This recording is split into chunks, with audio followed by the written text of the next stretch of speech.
May mga tao na nagsasabi na sa gabi raw, pagtulog na lahat, wala na masyadong tao sa labas. Meron daw bigla-bigla na lang kumakatok sa pintuan o sa bintana ng mga bahay nila. Ngayon nagtataka sila kasi sino naman yung kakatok ng 10 oras ng gabi? At bakit sila kakatok, di ba? So pupunta sila sa pintuan nila, bubuksan or sisilipin, tatanungin, sino yan? At pagbukas nila, masusurpresa sila kasi bata yung kumakatok. Pero hindi doon nagtatapos yung kwento kasi parang may nararamdaman silang kakaiba doon sa bata na nakita nila. Tatanungin nila, o bakit ka nandito?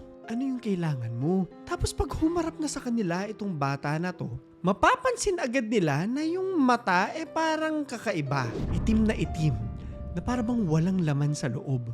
Sino kaya itong mga batang to? At bakit kaya sila kumakatok sa pintuan ng kung sino-sino mga bahay? Hindi pa po tapos ang kwento ha. Iba-iba kasi marami nagsasabi na na-experience talaga nila to. Yung iba, nagda-drive naman daw sila sa gabi, tapos may papapansin silang bata na parang sinisignalan silang ganyan, or baka nasa liblib na lugar, o yung iba naman sinasabi nasa gas station daw, parang nakakaawa daw, or nakatayo lang ng walang karason-rason. But one thing is for sure, na makukuha ng batang ito yung atensyon nung nagda-drive. I-approach nila, or minsan kumakatok daw sa pinto ng sasakyan, ganyan. At kagaya ng mga kumakatok sa bahay, itim na itim din daw yung mata ng mga batang to. Okay, so bakit ko po dinidiscuss to ha? Kasi honestly, binabasa ko lang siya for fun. Nagla-lunch lang ako. Gusto ko lang ng ma-enjoy basahin. You know how much I love horror, mga patayab, mga urban legend.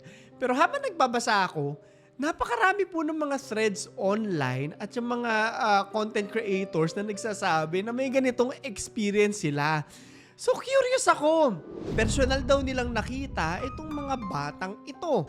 At hindi ako mapakali sa fact na yon na meron talagang mga nagkukwento.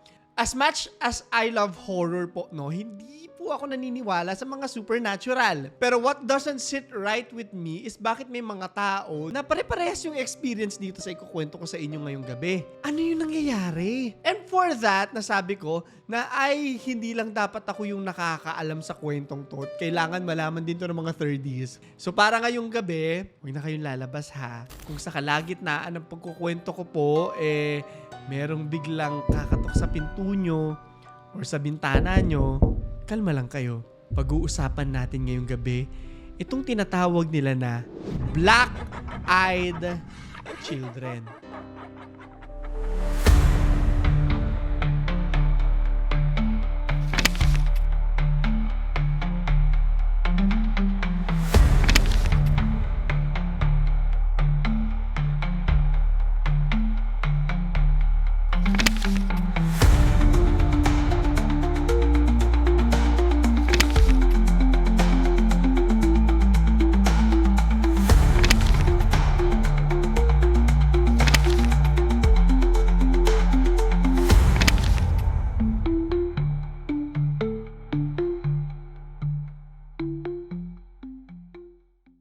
Tutuloy lang po natin yung kwento ko kanina. So nasa harapan mo na sila, 'di ba? Binuksan mo na yung pinto.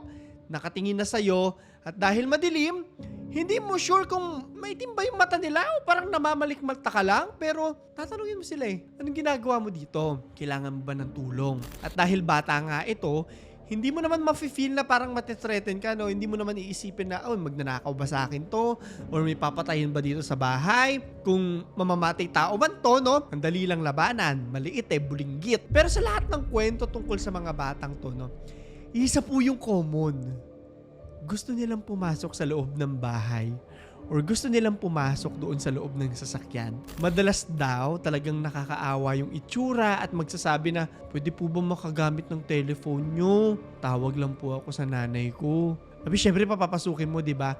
And that is exactly what you would do sa isang bata na sa tingin mo wala namang kabuang-muang or kalaban-laban. Or so we think. And then nasa loob na sila. Napapasok mo na. Binuksan mo yung ilaw para maliwanag. Asikasuhin mo yung bata Babalik ka sa pagtatanong doon sa bata. Pero parang lalo lang lumalakas yung kabog ng dibdib mo. Kasi mas makikita mo na yung itsura nito. Sabi nila maputla daw. Hindi mo sure kung puyat ba to, no? Anemic, walang kinakain, gutom na gutom ba? Tapos yun na, mapapatingin ka na dun sa mata. At mapapasabi ka na lang na, shit, ano ba itong pinapasok ko? May mga tao po online na nagsasabi, yung pag napatingin daw sa paa, yung parang talon, no? Yung sa mga ibon, ganon. Parang ganon daw yung paa. Yung mga damit daw nila, parang outdated ayon sa ibang mga kwento, or yun ba parang hindi sabay sa suot ng mga regular na kabataan. And for this, mag-uumpisa yung napakaraming conspiracy theories tungkol sa kwento ng mga batang ito. Okay, dito ko muna ihihinto ang lahat ha. Alam nyo na pag ganito yung usapan, conspiracy theories or urban legends, gusto ko palagi na naghahanap tayo ng mga facts or pieces of information sa mga kwentong ito that's grounded in reality. Yan yung gusto ko talaga palagi. Yung bang totoo, yung pwedeng tignan, yung pwede nating basahin, pwedeng panghawakan, at hindi gawa-gawa lamang at hindi narinig lang sa kwentuhan. And for that, may kukwento ko sa inyo yung parang history kung saan nagmula yung mga kwento. Of course, galing siya sa kwento, pero ito yung mga naisulat po talaga or nailathala tungkol sa mga bata na ito. Tabloid reports. 1980 pa raw talaga nung mag-umpisang makakuha ng mga reports ng mga tao na nagke-claim na nakakita sila ng mga batang may itim na mata. Nag-report ang Birmingham Mail tungkol sa paranormal investigator na si Lee Brickley na imbestigahan itong mga sightings ng black-eyed children sa isang spot sa Cannock, Staffordshire. In-interview nila itong si Brickley na nagsasabing may isang babae raw na nagsabi sa kanya na nakakita ito ng batang nakakatakot na itim yung mata. Walang iris, wala daw yung mga puti, walang kahit ano. At noong 1980s raw, ang daming nagre-report na talaga nito. Katulad na lang nung tita niya mismo na nakita raw to kasama yung mga kaibigan niya. And he even said na hanggang ngayon, marami pa rin yung mga nagkiklaim na mga nakakakita nito. Online, nakikita ko po, madami nagsishare. So 1996 naman, merong isang Texas reporter na si Brian Bethel na nagsasabing nakita rin itong mga black-eyed kids sa Abilene, Texas at sa Portland, Oregon. Ngayon nito ha, of course, alam na natin na kapag urban legend, napapasa-pasa tong mga kwentong to, di ba? Ganun lang yun eh. Sabi nga nila, itong kwento raw yung classic example ng mga sinaunang creepypasta. Pero noong 2012, sabi ni Brian Bethel sa reality TV series na Monsters and Mysteries in America na itong mga experiences niya, totoo po to. Legitimate. Ano ba sila? Ganito po yung definition sa internet ha. Collective definition. Itong mga black-eyed kids daw or black-eyed children ay mga legendary paranormal creatures mula sa modern American folklore. Imagine niyo sa atin, kunyari, yung mga, ang version natin ito yung mga kulto sa gabi. Ayun yung pinakamalapit kong nakikita. Or since bata, mga tiyanak, ganon. Modern, bagong-bago pa po ito. At ayon sa folklore na ito, kamukha raw ng mga bata or teenagers itong entity. Yun yung gagamitin nating term. Kasi hindi natin alam kung ano talaga sila exactly. Pero kung napapansin nyo na sa mga larawang ipinakita po namin, particular sa mga kwento na pale ito at yung itim na mata, pitch black. Yun talaga yung defining na physical na pwedeng ituro kung ano sila. Sa mga definitions na ito online, karamihan daw sa mga reports, yun nga nagbebeg itong mga batang to or nag-hitchhike. Sa iba naman, iniiwan daw sila sa mga pintuan. Kung sino nang iiwan, hindi ko po alam. Kadalasan nga sa mga entrance ng mga residential homes, sa tapat ng bahay ninyo. So kung ako yung tatanungin, parang mas matandang version sila ng tiyanak nga, nabanggit ko na kanina. Kasi 'di ba, ginagamit yung pagiging bata para makuha yung atensyon ng mga matatanda or para ma-manipulate sila. Pag bata kasi 'di ba, mahina po talaga yung loob natin, 'di ba? Hindi talaga natin mahahayaang umalis pag bata. Obserbasyon ko lamang po 'yan ha. But what makes me curious is ano kaya talaga yung totoong form nila. Ibibigay ko example sa inyo si Pennywise ha. Pinili niya lang po yung form na clown kung napanood niyo yung series. Pero hindi talaga yun yung true form niya. What he is actually more terrifying. Godlike entity po talaga siya para sa mga nakakaalam ng lore ni Pennywise. Kaya nga it yung tawag sa kanya kasi hindi rin alam ng mga tao kung paano siya i-describe. Wala talaga nakakaalam kung sino siya. At parang ganun din ang nakikita ko sa mga batang ito. Sabi ng iba, patay na daw yung mga bata, mga kaluluwa. Sabi naman ng iba, demonic. Yung iba naman, I think yung pinaka-interesting for me is aliens daw sila. Pero sure sila na hindi ito mga tao at ginagaya lang daw yung form ng mga bata para manipulahin ang mga biktima nila. At kadalasan nga nagre-request na pumasok sa mga bahay, sasakyan, para gawin yung gagawin nila, yung itim na balak nila. Ngayon ito na. The reason kung bakit pinag-uusapan natin to. Real life stories, question mark ha? Ikukwento ko sa inyo yung mga real life stories para mas ma-immerse kayo. So gusto ko na imagine ninyo ha. Story number 1. Meron daw isang town na puno ng niebe, no? Snowy town sa Vermont. May matandang mag-asawa doon na sa kalagitnaan ng gabi nakarinig sila ng 3 katok sa pinto nila.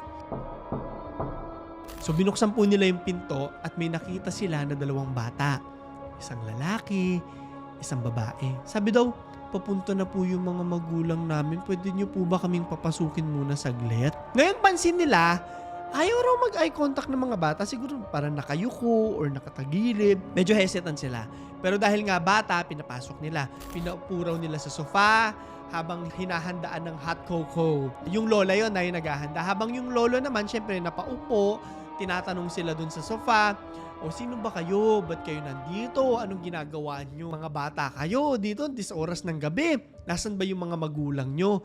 Pero ang nakakapagtaka daw, hindi sinasagot yung lolo. Ngayon yung lola, bumalik na siya, dala yung hot cocoa. Tapos napansin niya, yung mga pusa raw nagagalit daw talaga sila dun sa mga bata. Sabi na lang daw ng mga bata, no, pwede po ba kami maki-CR? Napatingin na sila doon sa bata, yung lola. At napansin niya na iba nga yung mata. Sige, pasok kayo. At paglakad daw ng mga bata, pumunta na siya dun sa lolo. Sabi niya, napansin mo ba yung mga mata nila? Pero mas lalo siyang na-shock kasi yung lolo, puro dugo yung kamay niya galing sa nosebleed. But here is where things start to get scary kasi bigla daw namatay yung ilaw ng bahay. Nagpanik yung mag-asawa, tas pumunta yung lola sa CR para i-confront yung mga bata pero wala na raw. Hinahalughog nila lahat. Wala na talaga. Ngayon imaginein mo, no, sa dami na nangyaring yan, tapos hindi mo alam kung nasan yung mga bata. Paano yun? Makakatulog ka ba knowing na hindi mo alam kung saan napunta yung mga batang to na baka sinusundan ka dyan sa loob ng bahay? So hindi na po nila nahanap yung mga bata pero sa mga susunod na araw daw, ang daming kakaibang nangyari. Kagaya na lang ng nawala daw yung mga pusa nila. Yung iba daw nakitang duguan, patay. Samantalang yung lolo, tuloy-tuloy pa rin daw yung pagno-nosebleed to the point na kinailangan na nila ipa-ospital at nalaman nila na meron daw itong cancer. So kumalat po ng kumalat yung kwentong to at isa to mismo sa mga kwento sa tabloids na nabanggit ko sa inyo kanina. Story number 2. Medyo a-advance tayo ng oras ha, ng timeline. This is from Reddit naman which was posted 2 years ago lang. May isang nag-post tinatanong, are black-eyed children real? Sabi niya, nalaman niya raw to tungkol sa mga creepypasta sa mga urban legend. Mamaya, explain ko ha. At kagaya nating lahat, curious din po siya kung totoo ba yan. May dahilan kung bakit inaalam niya. Sabi niya, meron kasi akong experience na parang parehas. So, nasa high school daw siya, 2009 to 2011. Hindi niya maalala exactly yung taon, pero sabi niya, nanonood daw sila ng South Park. Nag-enjoy daw sila ng kapatid niya na 10 years old lang, na biglang may kumatok doon sa window nila. Ngayon sumilip daw siya at meron siyang nakitang babae. And ito yung dahilan kaya hindi siya sure kung parehas ba yung experience niya kasi hindi bata yung nakita niya naman. Pero sabi niya, yung pagkakaparehas is maputla din daw to at itim din yung mata. Sabi niya, baka adik lang yan. Pero pagtapos daw kumatok sa bintana, dumuretso raw yung babae sa pinto, kumatok ulit, tok. Tapos sabi, pasukin nyo na po ako. Sabi niya, hindi. Pero yung kapatid niya raw dahil bata, dire-diretso papapasukan. Sige po, sige po. Eh sabi niya, hoy! Huwag mo papapasukin yan! At dahil medyo nagkakataasan na ng boses, no, narinig na raw sila ng magulang niya, tapos kwento niya lahat ng nangyari. Now, here comes the weird part. Kasi every now and then, tinatanong niya raw yung kapatid niya kung, huy, naalala mo yung nangyari nung bata tayo? Pero hindi raw alam ng bata. Wala daw siyang recollection sa pangyayaring ito. Hanggang ngayon daw, kinikilabutan pa rin siya sa kwento kasi hindi niya naman alam yung term na black-eyed children dati. Nalaman niya lang nung nagbabasa-basa na siya. At hanggang ngayon, parang bangungot or nightmare sa kanya to. So kung makakahanap po ba siya ng kasagutan, nobody knows. That being said, ito na yung masasabi ko. Explanation. Ito po yung mga teorya ko, no? Kakabasa kung paano ko personally ma-explain itong mga black-eyed children na to. And I just wanna take note that this is coming from someone na hindi po naniniwala sa mga paranormal. Ito ay mga sariling teorya ko lamang, ha? Game tayo. Number 1 is mass suggestion or yung internet myth effect na tinatawag. Kasi mababasa mo online, no? At dahil nga may pagkakapare-pareha sa mga personal experiences din na hindi na-explain kagaya ng pagkatok sa pinto ng bintana, lahat naman po tayo sa tingin ko may mga kumakatok sa mga bahay natin, di ba? Yung iba naman, black-eyed children, no? Ina-assume nila na yun yung kumatok sa kanila ng oras ng gabi. Kumbaga pag pinagpapatsi-patsi. At dahil narinig sa internet, ay baka ganyan din yung na-experience ko. Yun yung una explanation ko. Pangalawa, creepypasta lang to. Nanggagaling lang talaga sa mga tabloids or internet threads na wala naman talagang proof. So yung mga tao, sila yung nagko-cover or yung nag-fill in the blank sa mga detalye na walang explanation. At dahil nga creepypasta or urban legends, kapag pinagpasa-pasa na, iba-iba na yung kwento. Although sabi ko nga, curious ako, ano kaya talaga tong mga na-experience nila? Gawa-gawa lang kaya talaga ng mga nag-post? Or meron talaga? Siyempre, pag nakarating sa atin yung kwento, may dagdag bawas na. Number 3, ito yung most likely, sensationalism. Since galing nga sa mga tabloids or mga occult magazines and TV shows, most likely, sinesensationalize na lang po talaga. And aminin na natin, pag pinalaki mo yung kwento, sinabi mo, ay galing ganito, totoo yan. More views yan. Ibig sabihin, more benta sa tabloid mo or magazine mo or more pera for monetization. Kaya tingnan nyo ngayon online, ha, kung ano yung pinapost ng mga tao kahit walang proof kasi mas kikita sila doon. Number 4, may na-experience talaga yung mga tao, and as much as hindi po ako naniniwala, may mga bagay po talaga sa universe na hindi talaga kayang i-explain ng siyensya. Diba? And as much as I am an objective and scientific person, hindi ko pwedeng pangunahan or ibaliwala yung experience ng iba. Sure ako na may mga bagay na hindi ako ma-explain at hindi ko ma-experience. Kaya curious ako sa experiences ng iba. If that makes sense. May sasabihin ako sa inyo, eto personal kong kwento to, ha. I used to think na black and white ang lahat. Hindi totoo or totoo. Diba? Honestly, I still do. Medyo ganyan pa rin naman yung ako sa ngayon, di ba? Pag hindi ko nakikita, hindi yan totoo for me. Pero naniniwala ako na kaya i-explain ng science lahat ng experiences sa mundo. Pero there is this one quote that changed me forever. Hindi ko po mahanap yung eksaktong eksena, no, or eksaktong footage. Pero may scene po sa series na Friends, nag-aaway sila over something. I think evolution yung pinag-uusapan nila. And then yung character po ni Phoebe Buffay, sabi niya, may time raw na yung pinakamatalinong tao sa mundo, sinasabi flat ang mundo. May mga time raw na sinasabi nila na atoms ang pinakamaliit na bagay sa mundo.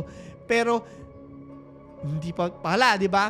And it actually hit me kasi hindi naman po mali ang siyensya, di ba? Pero hindi pa lahat ay kayang i-explain ng siyensya. Pinag-aaralan pa sila at may mga bago pa tayo natututunan. Nagigets nyo ba? Diba? I think they said something about Pluto, no? Akala nila planeta yung Pluto, pero sinabi nila ay mali sila, dwarf planet lang pala siya. And I hope you're getting my point, pero balik tayo sa kwento.